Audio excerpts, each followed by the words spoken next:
राम मंदिराच्या मुद्द्यावर सातत्याने राजकीय भूमिका घेणाऱ्या भाजपालाच आता अयोध्येतील श्रीराम मंदिरातील कथित देणगी गैरव्यवहाराच्या आरोपांवर काँग्रेसने घेण्याचा प्रयत्न केला आहे. राज्यव्यापी रघुपती राघव राजाराम सत्याग्रह आंदोलनाअंतर्गत शुक्रवारी ठाण्यातील ऐतिहासिक कोपिनेश्वर मंदिर परिसरात काँग्रेसने आंदोलन करत या कथित प्रकरणाची निष्पक्ष चौकशी करण्याची मागणी केली. महाराष्ट्र प्रदेश काँग्रेस कमिटीचे अध्यक्ष हर्षवर्धन सकपाळ यांच्या निर्देशानुसार ठाणे शहर जिल्हा काँग्रेस कमिटीचे अध्यक्ष राहुल पिंगळे यांच्या नेतृत्वाखाली हे आंदोलन पार पडले. सकाळी शेकडो पदाधिकारी व कार्यकर्ते कोपिनेश्वर मंदिर परिसरातील राम मंदिरात एकत्र आले. पांढऱ्या टोप्या परिधान करून त्यांनी रघुपती राघव राजाराम, खरा तो एकच धर्म आणि पसायदांचे सामूहिक गायन करत शांततापूर्ण सत्याग्रह केला. यावेळी कार्यकर्त्यांनी भक्तांच्या श्रद्धेवर केला हल्ला, रामाच्या दानपेटीवर मारला डल्ला, तसेच राम नाम जपना पराया माल अपना अशा आशयाचे फलक झळकत निषेध व्यक्त केला. आंदोलनादरम्यान रामाच्या नावावर राजकारण करणारेच आता कथित दान गैरव्यवहारावर मौन का बाळगत आहे असा सवालही उपस्थित करण्यात आला.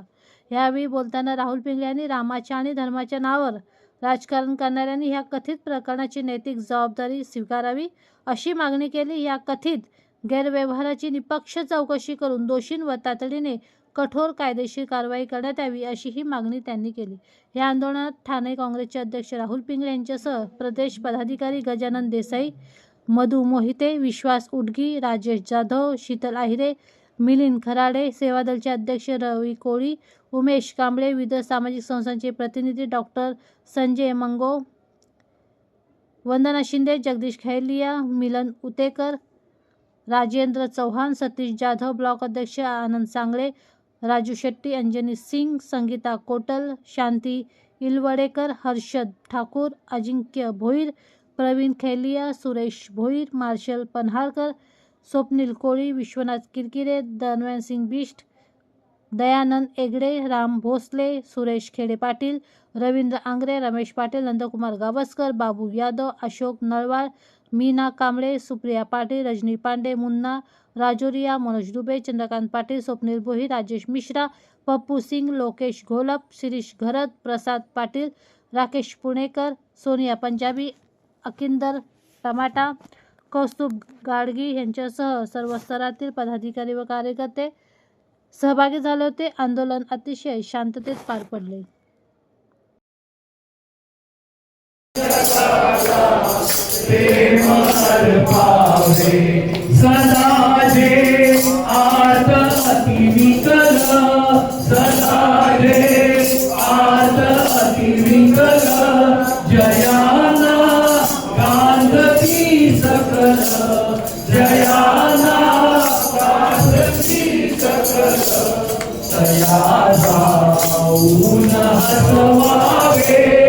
जगाला प्रेम अर्पावे, घरा तो एकची धर्म, जगाला प्रेम अर्पावे, कुणाला व्यर्थ शिणवावे, कुणाला व्यर्थ शिणवावे, कुणाला व्यर्थ हिणवावे, कुणाला व्यर्थ हिणवावे, समस्ता बंधू मानावे, जगाला प्रेम अर्पावे, खरा तो एकची धर्म, जगाला प्रेम अर्पावे, प्रभु की लेकरे सारी, प्रभु की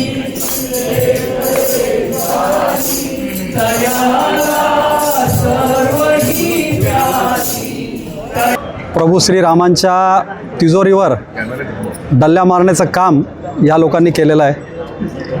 आणि हा डल्ला मारत असताना सुरुवातीला तुम्ही बघितलं असेल, न खाऊंगा न खाणे दूंगा, त्यानंतरचा प्रवास तुम्ही खा आणि आम्हालाही द्या अशा पद्धतीने चालू झाला. यांच्याच माध्यमातून ते मंदिर निर्माणाचं काम केलं गेलं, सिक्युरिटी यांच्या माध्यमातून त्या ठिकाणी भरती केली गेली, सर्व कार्यक्रम यांच्या माध्यमातून त्या ठिकाणी पार पडले, विश्वस्त मंडळ या ठिकाणी स्थापन केलं. परंतु ज्यावेळी प्रभू श्रीरामांच्या नावाने आपण ज्यावेळी मतं मागता, त्यांचं राजकारण त्यावेळी करता, तर ह्या झालेल्या चोरीचं उत्तरदायित्वसुद्धा त्या ठिकाणी आपण या भारतीय जनता पक्षाने आणि RSSने त्या ठिकाणी घेतलं पाहिजे.